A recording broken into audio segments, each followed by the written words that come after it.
Hello again, and welcome back to the card mat. Yeah, the magic sleeve, well, it's not really magic, but it does look magic. I'm not going to go through a whole big build on it, I'll just let you know what you need to do. You get a piece of card, pretty stiff card, and you're going to cut a strip off it. But the strip you're going to cut, as you will see when I put this card on the top of there, is going to be just a little bit bigger than your card, a little bit longer than your card, right? Because you got to hide a card inside it, so you don't want it the same length as a card, just a little bit bigger, not much, just a little bit, right? Once you've done that, get two cards together and put them down on your card and fold the card over into the sleeve shape, so it will hold two cards and they will slide nicely all the way through. So you're going to have to make sure you fold nice and straight, so it'll fold all the way through.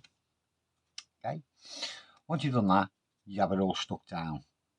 Okay, once you've got it stuck down, you get your piece of card which you've got left, and you're going to cut another piece of card which is, well, just a bit thinner than the width of your sleeve, so it'll slide in up and down quite nicely. You'll put a card on the top of it and you will fold one end of your card over so it goes up about that high, about that far on the card. Doesn't have to be, whatever height you fancy.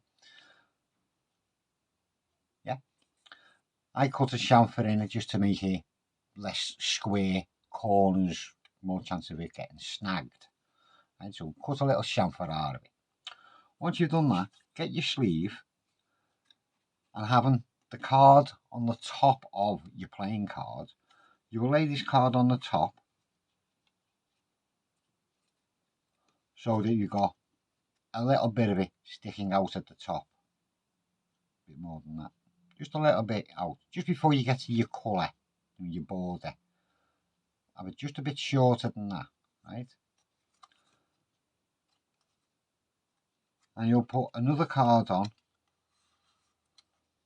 so you get that sticking out just a little bit on that side, and where it does, you'll then fold that piece of card over to form a little sleeve trap, shall we say.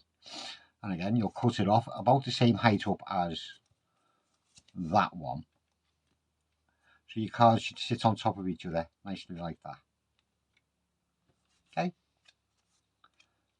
put a little bend up on the end of your chamfer and put it in.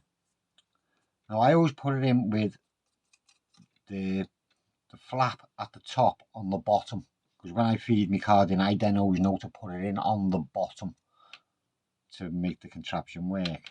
And all you'll do is stick that into there, and you'll get whatever your force card is, slide it in the front on the top of it, and hopefully it should catch inside your little thing on the inside, which we'll find out in a minute.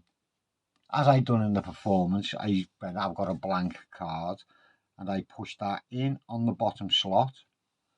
It connects with the top bit. When you get to there, don't keep on pushing, because you might realise that it's actually a bit longer than your card's actually grown in length. So when you get it about there, say, I'll just put this card in the thing and just give it a quick push so it pops out the front.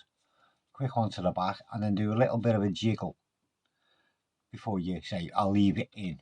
Leaving a little bit sticking out top and bottom, and just put it down. Right. Force the card any way you like. I had it on the top.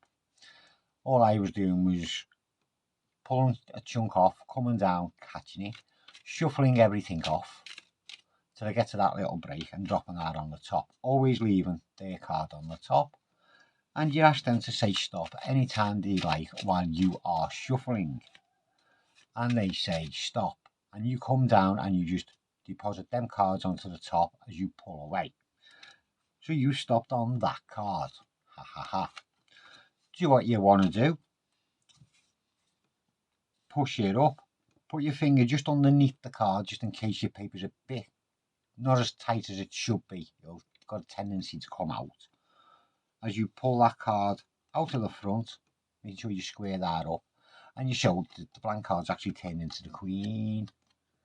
Yeah, that's what I done in the performance anyway, but it is very, very, very versatile. You can do a number of different things with it. Prediction effects. First time I done this, I was using this exact same sleeve printed up with 5 of my little lady in the middle, 5 queens of spades in a little circle in the middle, and I used 2 boxes, 1 mini.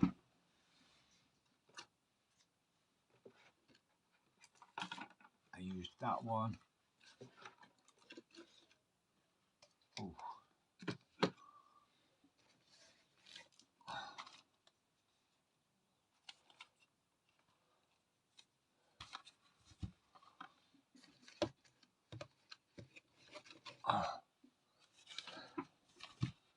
Right, I think I used these 2.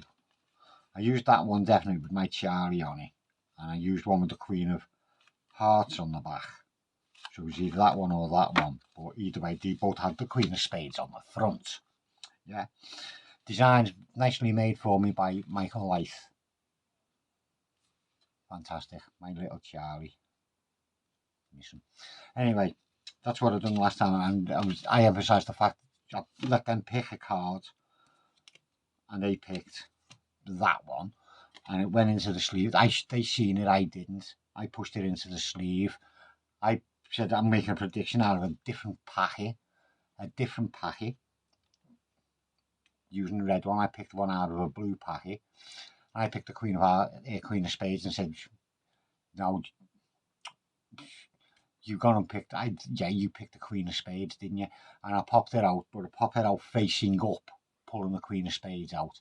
I said, "Look at that, a perfect match." Well, almost a perfect match. Then I turn it over, and that had a blue back on to match the blue back. Yeah, that's what I done in the first one. So very versatile. A lot of things you can do with that if you let your imagination run wild. And anyway, I'm going to shut up and clear all this mess up. Sorry that took so long, but I do hope you enjoyed it. Thank you very much for watching, and I'll see you again soon.